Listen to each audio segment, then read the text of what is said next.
दिल्ली दंगों के घाव अभी भरे भी नहीं थे। एक बार फिर देश के दिल को छलनी करने की साजिश रची गई। बवालियों ने दिल्ली की आबो हवा को एक बार फिर से खराब करने की कोशिश की है, लेकिन इस बार इनकी साजिश फेल हो गई। दिल्ली की जहांगीरपुरी हिंसा मामले में अब तक 20 आरोपियों की गिरफ्तारी हो चुकी है। पुलिस ने इसे पूर्व नियोजित साजिश मानते हुए मामले की जांच कर रही है। पुलिस के मुताबिक गिरफ्तार किए गए आरोपियों में एक मुख्य साजिशकर्ता अंसार भी है।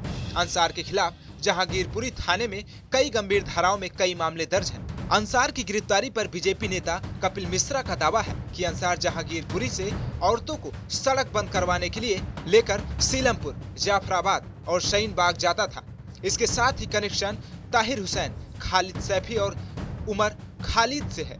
वहीं दिल्ली बीजेपी अध्यक्ष आदेश गुप्ता का कहना है कि दिल्ली में माहौल बिगाड़ने की कोशिश की गई है।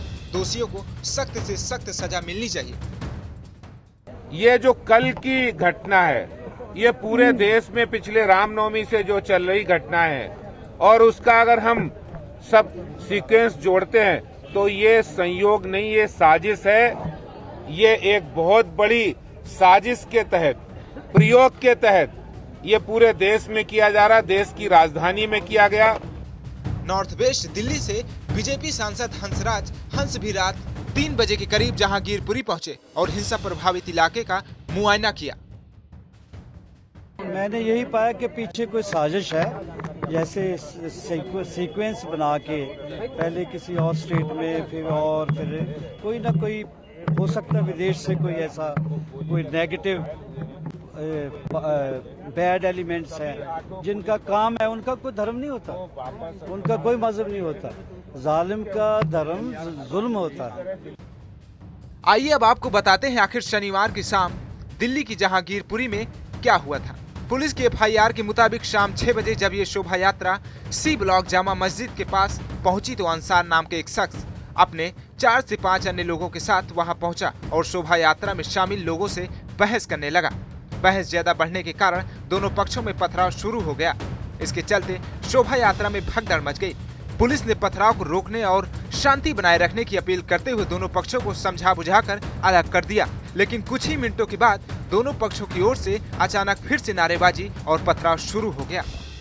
थोड़ी देर बाद हजारों की संख्या में लोग जमा हो गए। दोनों पक्ष नारेबाजी करते हुए एक दूसरे पर पत्थर फेंकने लगे। पुलिस ने हालात को काबू में करने के लिए बवालियों पर आंसू गैस के गोले भी दागे, लेकिन तभी भीड़ की तरफ से पुलिस पर पथराव और फायरिंग शुरू हो गई। गोली लगने से एसआई मेदालाल घायल हो गए। फिलहाल उनकी हालत खतरे से बाहर है।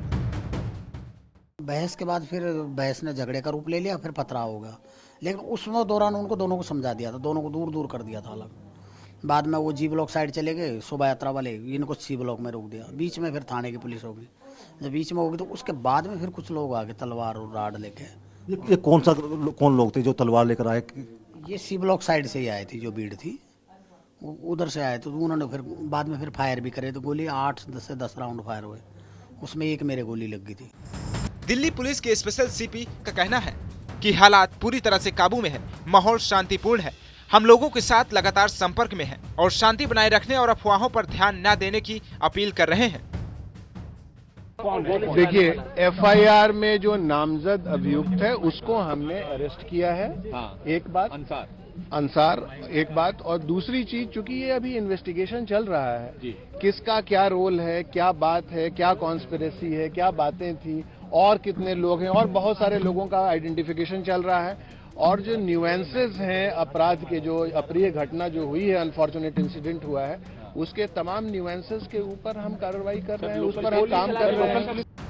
आखिर सवाल उठ रहा है कि क्या अंसार ही हिंसा का मास्टरमाइंड था या उसके पीछे कोई और था? ये सवाल भी उठ रहा है। दरअसल इस हिंसा में डंडों, बंदूक और तलवारों का इस्तेमाल किया गया है।